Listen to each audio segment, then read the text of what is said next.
I want to start out today by asking you to think about something that's really valuable or something that you treasure.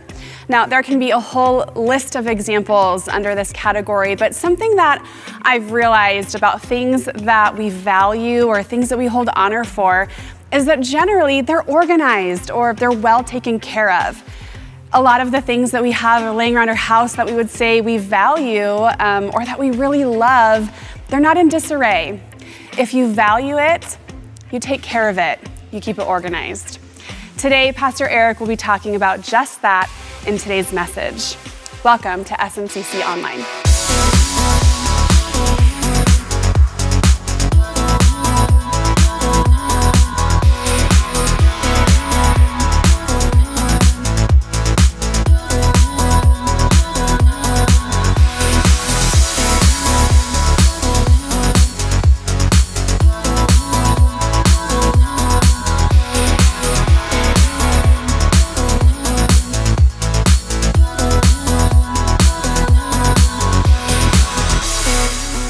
Well, I'd love to take a moment and thank the thousands of people across our locations who help make SMCC possible.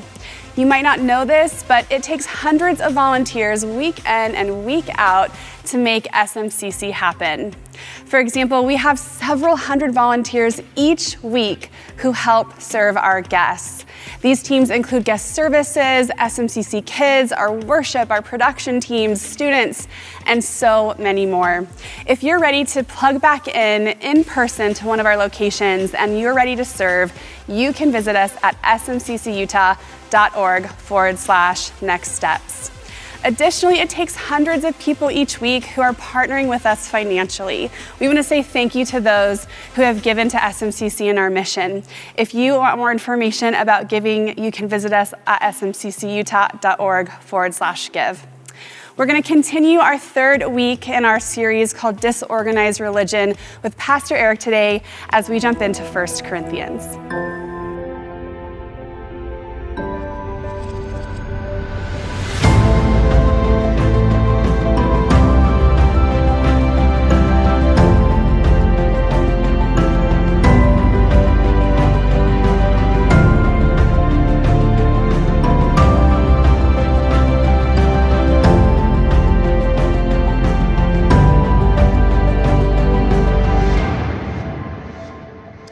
Hey, welcome again, everybody, to SMCC. Really glad that I can be with you. I'm Eric. I'm one of the pastors here. Special welcome to everybody at the South Jordan location today. I was there last week. Wow, what an amazing service. I'll be there next week, so I really hope that I will see you there. Now, I want to kick off today with something that we all know is true, regardless of what you might believe.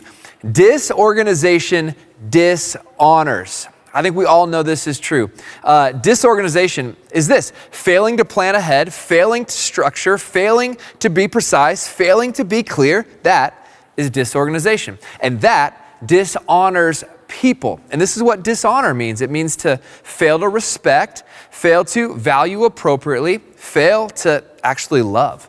And so when an individual or a group of individuals fails to plan ahead or prepare or structure or organize, people can be disrespected, they can be dishonored, they can be mistreated, and ultimately they can be unloved. And I think most of us have seen this happen in our lives. Let me talk to all the couples listening for just a little bit. Couples, has this ever happened to you? It's happened to me.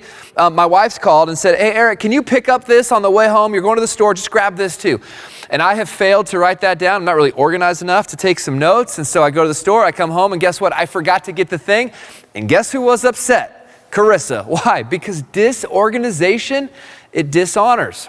How about this one? It's often been said in Utah, there are just two seasons: winter, the winter season, and the construction season. Have you ever been dishonored by a disorganized construction project? Has this happened to you? You know, bad signage, bad traffic jams, one lane of traffic. Has this happened? It's definitely happened to me. We all know what it's like to be on the receiving end of something disorganized, a disorganized process, a disorganized procedure. It's incredibly frustrating. I mean, at the very least, it's annoying. At the worst, we feel violated. But you know where else this can happen? This can happen inside of this. It can happen inside a church. And when churches fail to plan ahead, when they fail to be precise, when they fail to be clear, when they fail to value people's time, people are dishonored, sometimes mistreated, hurt, and sometimes even harmed. I want you to consider this right here. Organized religion, it's often disorganized and people are dishonored. And if you have a problem with organized religion, this might explain it at least in part. And it's popular to talk a lot about organized religion, but I usually sit back and listen to them explain it, and I think, that doesn't sound all that organized to me. I mean, having a name on a building and getting a few people to show up at the same time, that's not what it takes. Organization must go much deeper than that. And the problem with organized religion, as I see it, is twofold. It's often not that organized. It's far more disorganized than people think when they talk about organized religion. And second, the problem is religion. And we've been talking about what a religious mindset is and the danger behind a religious mindset as compared to a gospel mindset. So, if disorganization dishonors, doesn't it make sense that organization honors? That organization honors people? Organization is kind. It says, I thought about you. It says, I'm for you. I planned ahead. I prepared this specifically for you. Organization actually honors. And perhaps in the religious experience that you had growing up, if you grew up around religion, perhaps it wasn't organized and you would have liked that because you would have liked to be able to have asked questions and have gotten answers and for people to have honored you and valued you and treated you with value and dignity. You would have maybe liked that. And perhaps you were looking for something good too. Some good news. That's what gospel means. And so today I want to help us see that organization, when done well, honors people. And organization inside of a local church, when done well, honors God. And then I want to show you how we do that here at SMCC. So this is a series called Disorganized Religion, and we're studying a very disorganized group of people that existed in the first century, the church in Corinth. The letter of 1 Corinthians is what we're studying, and we're studying it theme by theme, not verse by verse. I think that if you have the major themes to the book, you can study it Monday through Friday, verse by verse, and know where to put the content of the book inside of those major themes. Also, our podcast that comes out every Wednesday, the Fully Delighted podcast, is covering this book verse by verse. So engage on Sunday and engage Monday through Friday, and you'll really grasp what this book was all about. It was written to a group of people who were very disorganized in their beliefs and in their behaviors. And a few assumptions we have built into this series that I want you to know about. First is this: organization better than disorganization. I think we know that's true. The second assumption is that gospel is better than religion. And when you put that all together, we're saying this: the problem with organized religion, it's not organization. The problem is religion. And when you get the gospel right, it is safe to organize your entire life around it. And we're going to see today how the Corinthians were very disorganized in three main areas. And churches today are still pretty disorganized in these three areas. But we want to get it right. Why? Because organization honors. It honors God and it honors people. So let me give you the three categories for today's message. I'm going to give you three. Then we're going to walk through them one by one. If you're a linear thinker, the structure of today's message is for you. Here are the three major themes. The first is this: disorganized theological ideas dishonor God and others. That'll be the first thing we talk about. The second is this: disorganized leadership roles dishonor God and others. And then the third thing that we're going to talk about is this: disorganized gatherings dishonor God and they dishonor others. So we're going to walk through those one by one. We're going to pick it up in 1 Corinthians chapter 8, and then we're going to press on, ending in 1 Corinthians chapter 11 today. So here's what we read in chapter 8. So then, about eating food sacrificed to idols. Paul starts this section because there was a group of people that had come to him with some questions about this. So he's writing to respond. Let me talk to you again about the thing you brought up with me. Can we go back to that? That's his start to this section. So then, about eating food sacrificed to idols. We know that an idol is nothing at all in the world and that there is no God but one. See, in the first century, there were many other gods that were worshipped. There was a variety of pagan gods that were worshipped at their shrines. So these gods are called idols here. These are other gods besides the one true God. And people in Corinth worshipped many, many gods. So there were these shrines all over the city to these gods. Verse 5, for even if there are so-called gods, whether in heaven or on earth, as indeed there are many gods and many lords, he's talking now about a worldview that people treat something as God, even though it's not the one true God. This is what he's describing. Verse 6, Yet for us there is but one God, the Father, from whom all things came and for whom we live, and there is but one Lord, Jesus Christ, through whom all things came and through whom we live. This bold section is so important. We know this from the letter that the Corinthians were pretty disorganized in their theology. They were disorganized in their beliefs.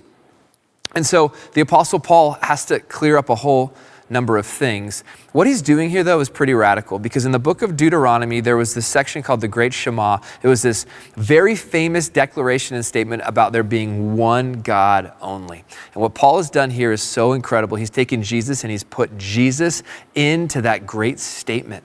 It was radical, it was revolutionary, especially for a Jewish listener. Verse 7, but not everyone possesses this knowledge. He's saying, look, not everybody in your church, not everybody in your community sees it like this yet. He's honoring the process because people are in process. We know that. We want to honor the process that God changes people from the inside out. Not everyone possesses this knowledge. Some people are still so accustomed to idols that when they eat sacrificial food, they think of it as having been sacrificed to a god, and since their conscience is weak, it is defiled. What is he talking about here? Well, at all of those pagan shrines, animals were sacrificed in the worship of that idol or the worship of that god with a lowercase g. And because there were animals sacrificed all over the city to these gods, the meat that was sold in the market was meat that was sacrificed to that god. Therefore, to eat of the meat, many thought meant to worship the god. Because after all, they thought the God has provided us the food. So when I eat the food, I'm worshiping the God. And so people were coming out of this lifestyle, this pagan worship lifestyle, coming into a Christian church. And there are some Christians saying, there's only one God, I can eat whatever I want. And there are others saying, you're eating the meat that was sacrificed to Apollo, sacrificed to Venus. You can't do that. And it created a big tension in the church. It created a big problem. But verse 8, but food does not bring us near to God. We are no worse if we do not eat it, and no better if we do. Be careful, however, that the exercise of your rights does not become a stumbling block to the weak.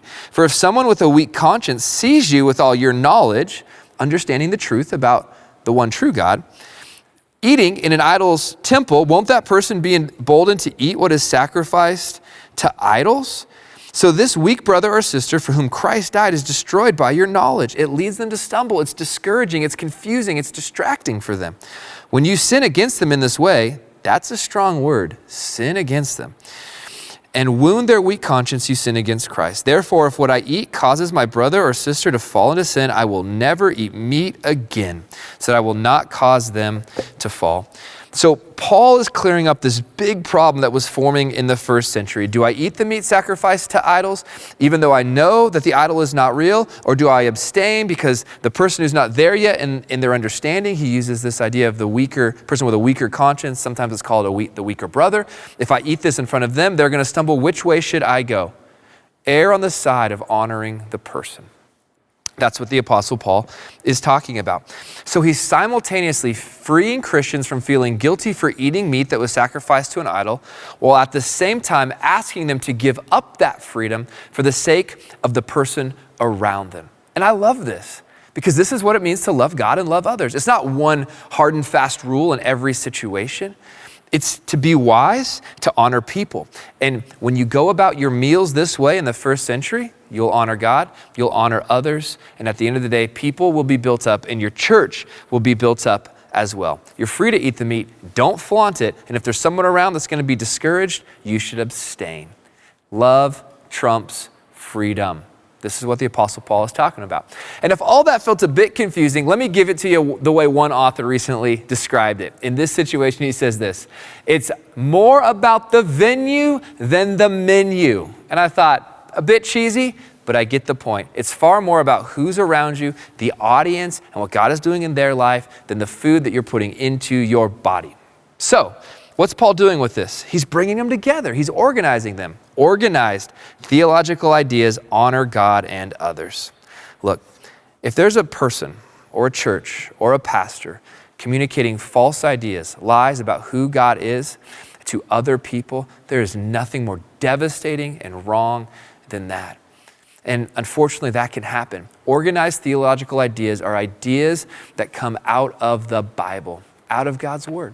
And so those ideas, organized around the scriptures, they're helpful for people. they lead to human flourishing, they're kind. Organized theological ideas honor God and others. Now, this whole meat and idol section, it's very much a first century example of walking in the middle of this kind of dilemma between freedom and giving up my freedom for the sake of another. So let's bring it into our day and age. Let's talk just a little bit about cussing. I don't know if you know some Christians who cuss. I know a few. But let's talk about this, all right? Let's talk about the big F-bomb, or as my kids call it, they call it this: Dad, that's the big F-y. Right? They come home from school. Dad, someone today said the big F-y. So now in my home, that 4-letter word that starts with an F, it's called the big F-y. Let's talk about this for a little bit. If a Jesus follower drops a hammer on their toe in the garage and 4 letters come out in such a way and that structure forms a swear word in the English language, is God offended by that? I mean, if no one's around, but God's present, he's everywhere. Is God offended by that? If I slice a ball out of bounds on the 18th hole, make double bogey, and something slips, is that a problem? I mean, this is interesting. If there are people around, is that a problem? Is cussing a sin? Let me say this. Yes and no. Yes and no. There's a few things that we should think about, okay? A few things that we should consider in this area. If I'm around someone who could be offended, then it's a problem. And then, of course, we could ask the question, why are they offended? And that could lead to a great conversation. But what I'm trying to get at is this. I don't think God is offended when 4 letters come out of somebody's mouth in the garage when they stub their toe. You know, I just don't think God's sitting back saying, whoa, whoa, whoa, whoa, whoa. However, if that language causes somebody else to be discouraged, be distracted, if there's kids around, and the parents don't want their kid learning that word from you at that time, if you're in a situation where another person would find that distracting, discouraging, where they're concerned about your reputation, in fact, and that word could mar your reputation, then we should pay careful attention. We should be a bit more wise. I think this is a helpful way to think about it. If with food, it's more about the venue than the menu, with words, I think it's more about the crowd than the consonants. And this is a helpful way, I think, for us to think about something that can absolutely be a problem. And it can help us move forward in a way that supports and respects a community. Why? Because organization honors. So we've hit point 1, let's hit point 2. Point 2 is this, if you remember, disorganized leadership roles dishonor God and dishonor others. That's where the Apostle Paul goes next. So he's cleared up one main issue for them around food. He's cleared it up with some theology. And now he's going to move to the leaders inside of the church because their roles were a bit disorganized. So let me read. This is my defense to those who sit in judgment on me. Don't we have the right to food and drink? Don't we have the right to take a believing wife along with us, as do the other apostles and the Lord's brother and Cephas? This seems to come a bit out of left field because we jumped ahead to chapter 9 now, but Paul's defending his approach to leadership. Or is it only I and Barnabas who lack the right to not work for a living? He's bringing up this tension. If somebody serves the local church with the best of their hours in any given day, should they have to earn a living from another place? Or is it possible to earn their living for their life from the body that they serve? Okay, he's bringing up this tension. Verse 7, he gives a few examples of this. Who serves as a soldier at his own expense? Like, do soldiers support their own way to be a soldier, or are they supported by really the group they're serving? Who plants a vineyard and does not eat its grapes? If you plant it, you benefit from the fruit. Who tends a flock and does not drink the milk? When you care for the animals, you benefit from what they produce. For it is written in the law of Moses, do not muzzle an ox while it's treading out the grain. So he quotes from the Old Testament. Is it about oxen that God is concerned? He's bringing up this. Hey, that was used as a metaphor, you guys. Surely he says this for us, doesn't he? Yes, this was written for us because whoever plows and threshes should be able to do so in the hope of sharing in the harvest. Now he makes this personal now. He makes this about people. If we have sown spiritual seed among you, if we've helped you experience the gospel, if we've planted seeds that have led to growth in your life, is it too much if we reap a material harvest from you? If others have this right of support from you, shouldn't we have it all the more? So there were others getting paid from the ministry. But we did not use this right. So Paul didn't take that. He has the right to not do that. That's fine. There are many, many people who serve and pastor today and do it for free as a volunteer. He says, on the contrary, we put up with anything rather than hinder the gospel of Christ. Don't you know that those who serve in the temple get their food from the temple, and that those who serve at the altar share in what is offered on the altar? In the same way, the Lord has commanded that those who preach the gospel should receive their living from the gospel. So there was a lot of disorganization about how to treat a leader and how a leader should be compensated. And let's give them a little grace. They've never really done this before inside of these first churches. And there were some who were trying to get rich off the church, as there are today. And there were others in the church saying anyone who gets paid from the church is greedy. And Paul is saying there's another way. It's not those two extremes. There's another approach. And what is he doing? He's organizing the roles of a leader. So if disorganized leadership roles dishonor God and others, the opposite is true.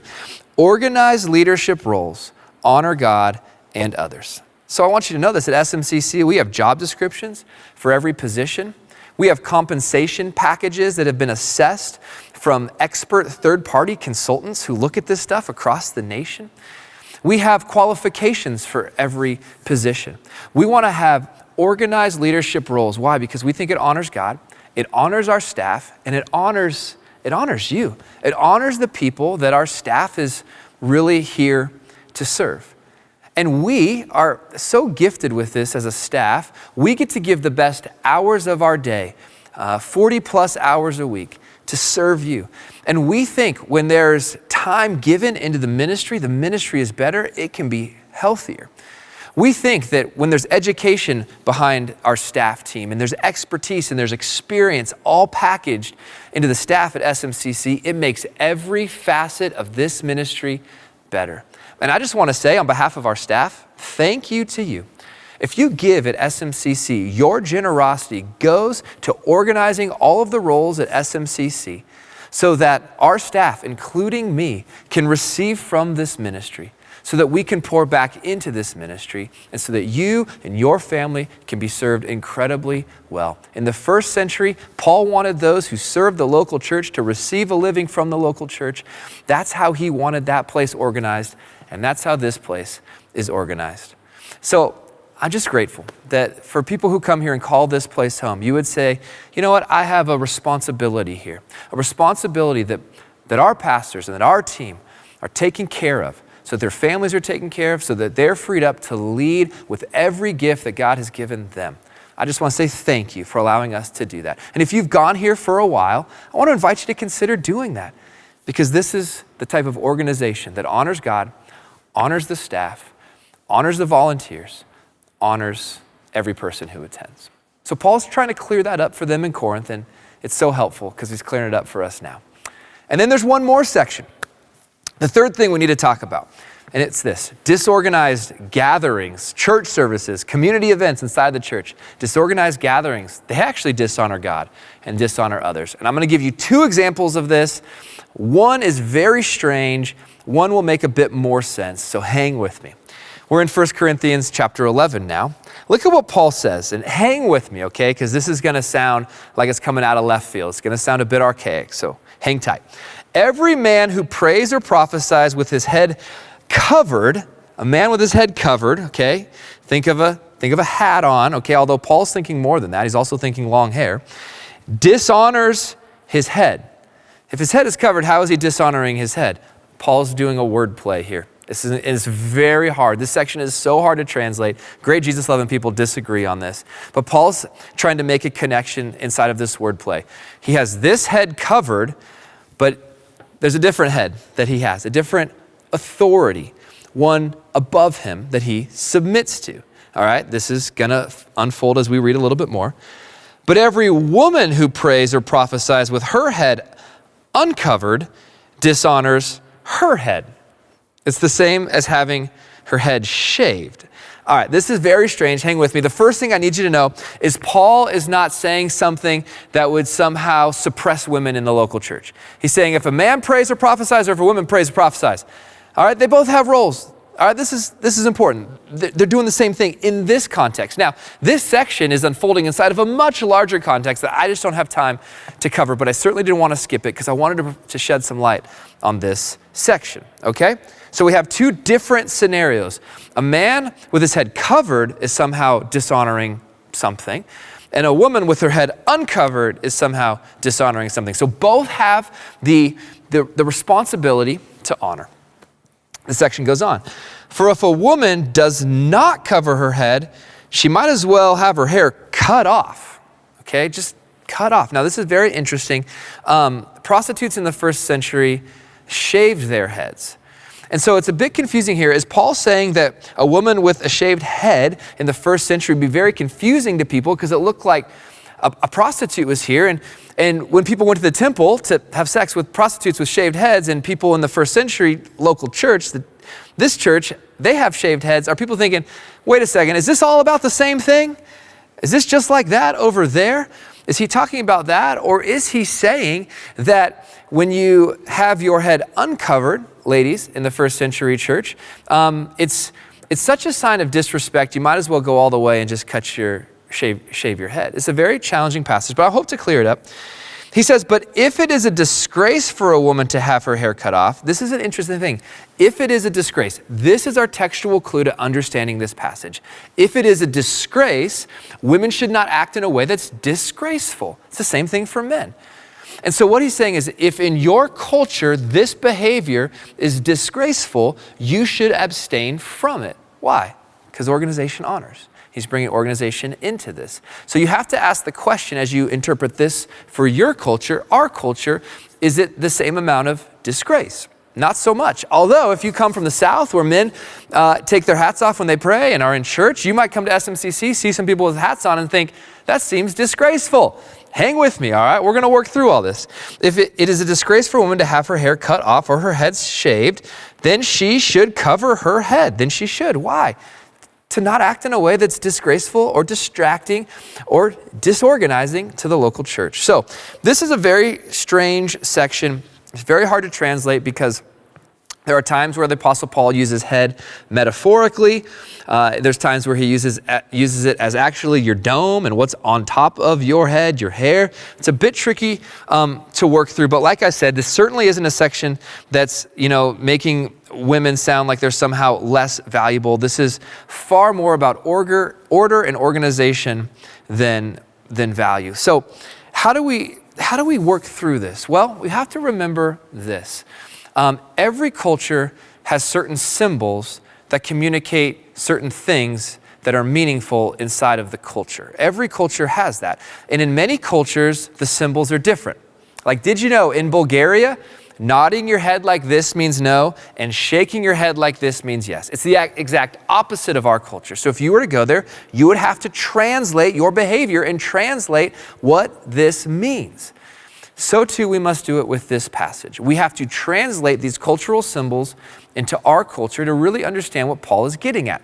Some people read passages like this in the Bible and say things like, that was just that culture, therefore we don't have to pay attention to it. That is not what we get to do at all. We say, what did it mean in that culture? And we translate it to say, what does it mean in our culture? There's something very relevant here that the Apostle Paul is talking about. We're going to translate it the best that we can. So, if to shave off your head meant to somehow associate with a prostitute, but to also have long hair meant to somehow flaunt it in a way that was out of bounds with that culture, because in that culture, in the ancient Near East, and today, head coverings are still worn by women. So to shave your head, to take it off, you could either be associating with this very pagan approach, or you could be going outside the cultural norms and customs. Either way, it would look so disorganized that people would be distracted in their worship of Jesus. And the Apostle Paul is saying, let's not do that. I don't want you to be distracted in that way. So he's trying to clear that up. This also falls into a context that's a bit larger, where Paul is talking about the genders that God has created, and both genders glorify God. I think if we were going to put it all together, and I wrote it down because I just want to be really clear, if we're going to put it all together, what is he talking about? Well, if these two genders, male and female, glorify God, and we need each other to flourish, then we should not blur the lines in our gatherings, nor should one gender distract the other from worshiping and how they're dressing or how they're behaving. And we should respect our spouses inside of the gathering. Women should be respectful of their husbands inside of the gathering. You say, Eric, okay, doesn't that happen here? Sure. But look, this is why, there's no one on stage, no dude on stage wearing lipstick, okay? It's why, we don't want wives disrespecting their husbands inside of the service. We want people wearing clothes that don't make such a distraction that people are taking their eyes off of Jesus to look at you with what you're wearing, okay? This is the type of thing the Apostle Paul is talking about. I didn't probably spend enough time on this as I would have liked, but the point is this. If disorganization dishonors, then when you come together, dress in a way and behave in a way that honors the other gender, because when you do, it'll bring order to the service, and that organization will honor people as they follow after Jesus. It's a bit of a tricky passage, but I hope I kind of put you down the right path and getting yourself through it as you read. But there's one more thing that was maybe even a bit deeper and more concerning to the Apostle Paul. Look at what he says next. He says, in the following directives, I have no praise for you. He's like, you guys are so off the mark. For your meetings, your gatherings, they do more harm than good. In the first place, I hear that when you come together as a church, there are divisions among you. And to some extent, I believe it. No doubt there have to be differences among you to show which of you have God's approval. So then, when you come together, it is not the Lord's Supper you eat. For when you are eating, some of you go ahead with your own private suppers. As a result, one person remains hungry, another gets drunk. Don't you have homes to eat and drink in, or do you despise the church of God by humiliating those who have nothing? What shall I say to you? Shall I praise you? Certainly not in this matter. I don't know about you, but I've been to some awkward and cringy church services in my day. Services where the music was so out of key, the person singing couldn't sing. The person talking on stage didn't know when to get off, I've been to services that didn't end on time. I've been to some cringy services where the guests are mortified. They don't know what's happening. Paul's talking about something much deeper than that. Those services are awkward. It could be a bad experience. These services were harming people. Because rather than looking like a church service, this was like a BYOB party, okay? Some people were showing up to feast, and some people were showing up for the fellowship.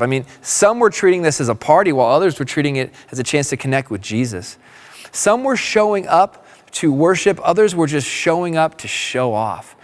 And the ugly line between the rich and poor that ran through the city of Corinth was beginning to run through the church in Corinth. And it was a problem.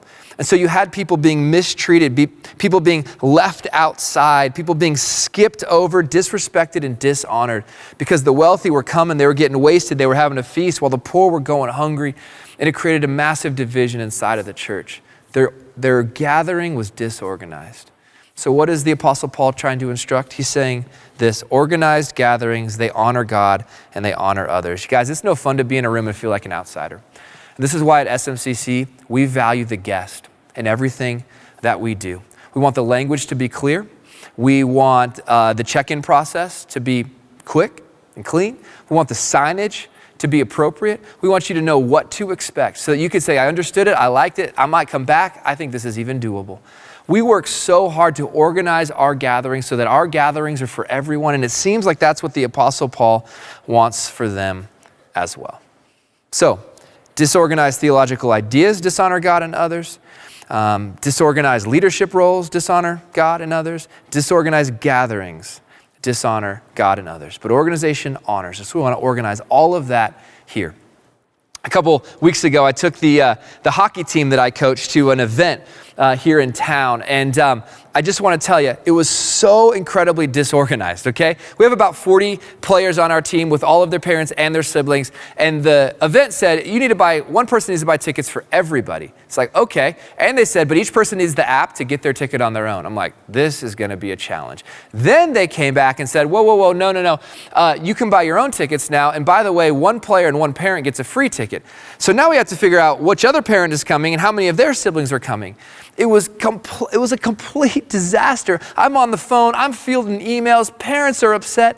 It was crazy. And so the coaches are mad and the hockey director's mad and the parents are confused. And then we show up and we can't even get in. And then there's one lady like yelling at kids to come in one by one. I felt like I was at a border crossing. It was so incredibly disorganized and it made for a horrible experience.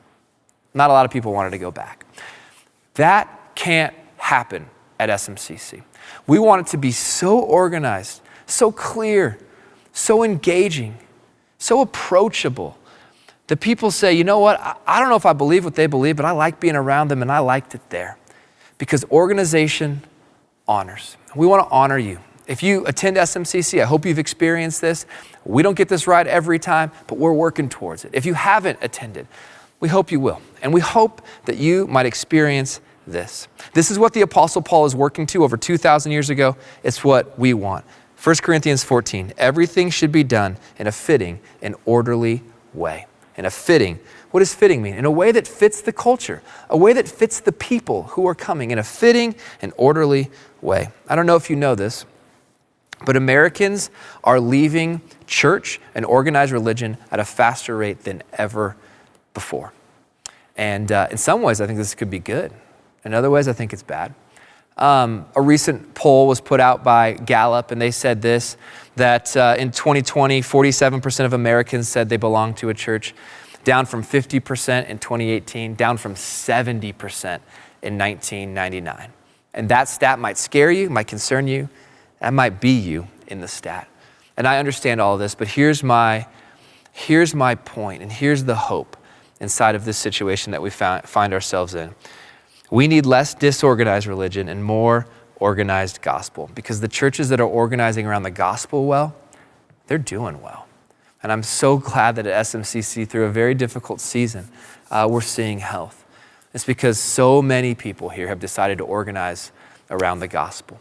And when we organize around the gospel, it means we organize our beliefs, we organize our roles, we organize our relationships, and we organize our gatherings around the good news of Jesus so that we can honor God and so that we can honor others.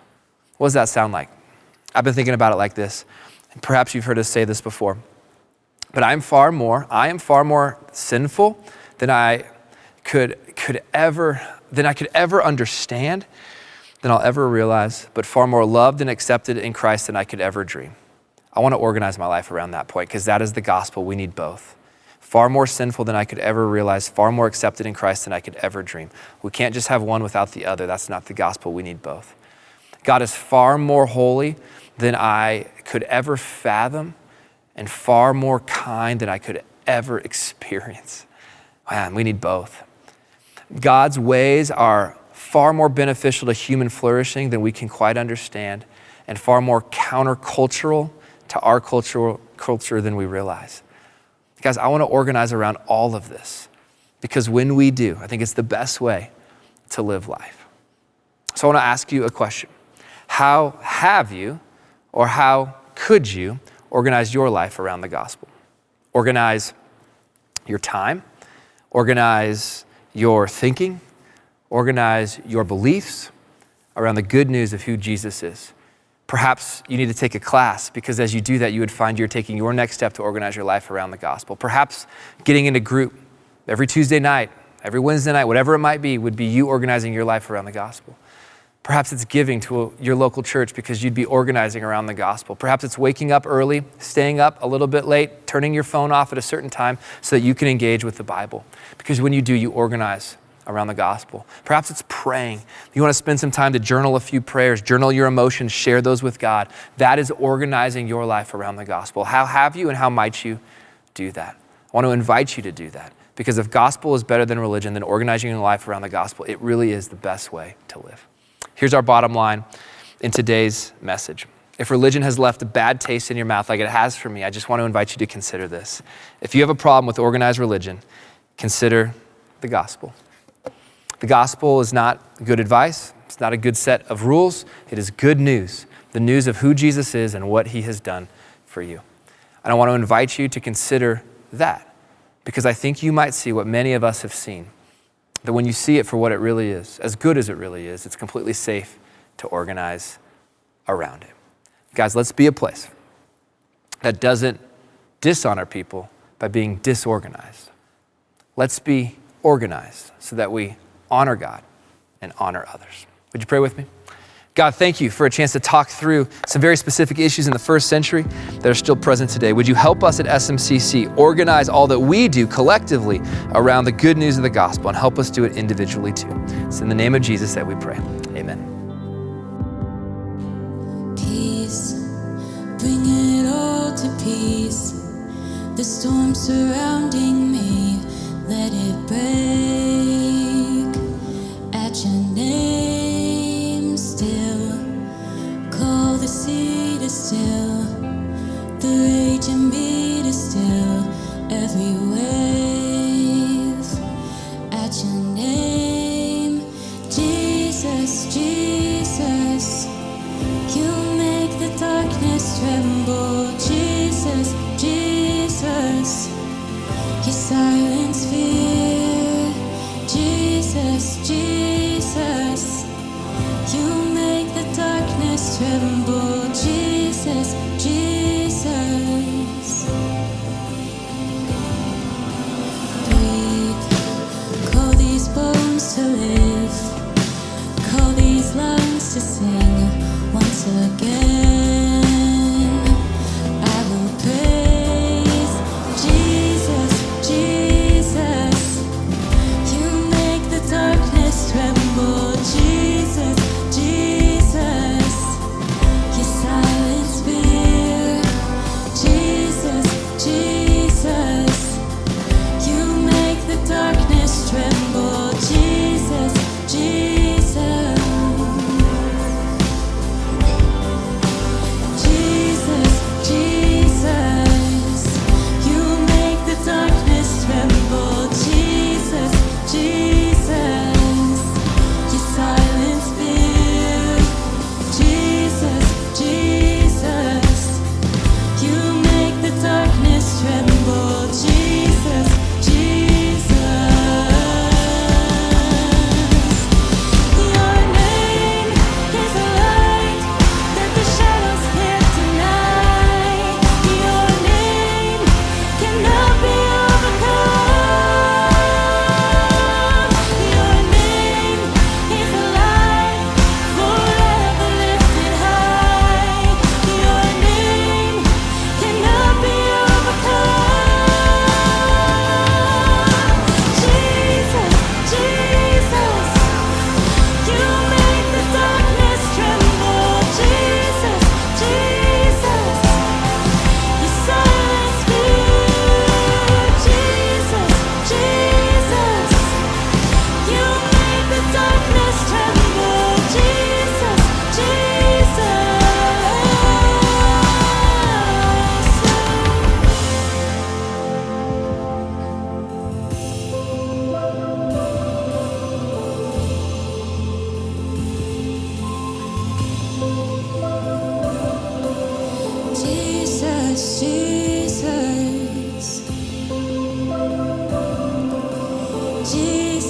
Jesus. Your name is a light that the shadows can't deny.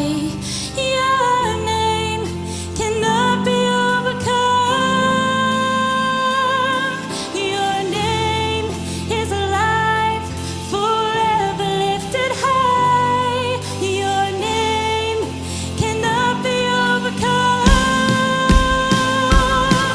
Your name is a light that the shadows can't deny. Your name cannot be overcome. Your name is a light forever lifted high. Your name cannot be overcome. Jesus, Jesus, you make the darkness tremble. Jesus, Jesus, you silence fear. Jesus, Jesus, you make the darkness tremble. Jesus, Jesus.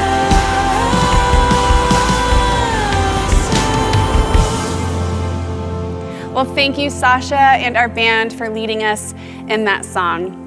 I want to help you get connected to one of our pastors or our staff at any of our locations.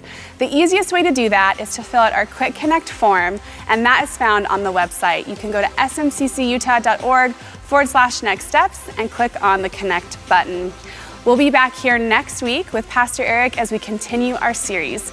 I hope you have a great rest of your week, and we'll see you next week.